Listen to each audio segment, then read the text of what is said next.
مش عارفه اودي وشي منكم فين.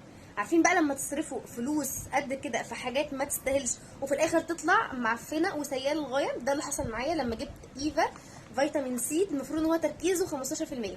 نرميه بس كده عشان نعد المساوئ معانا مع بعض. اول حاجه كان مأكسد من قبل ما احطه على بشرتي. تاني حاجه ريحته زي القرف زي القرف.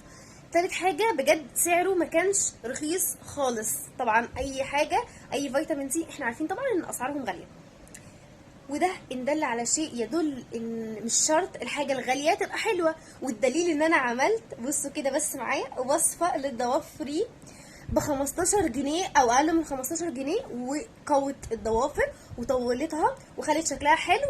وانا هسيب لكم الوصفه دي جنب المثلث تحت الفيديو على طول. اي واحده ضوافرها بتتكسر، ضوافرها مش عارفه نفسها ان هي تطول، الضوافر القصيره قوي دي، بصوا الوصفه دي سحر، وما فيهاش ريحه معفنه ولا اي حاجه من الكلام ده. عشان تعرفوا بس ان مش شرط ان الغالي يبقى حلو، وان لو في حاجه رخيصه تبقى وحشه. الوصفه دي خطيره، انا بجد من كتر ما هي خطيره انا نفسي اخش كل واحده اقول لها روحي شوفي الفيديو وطبقيه، لان هو 3 مكونات بس وكلهم ب 15 جنيه.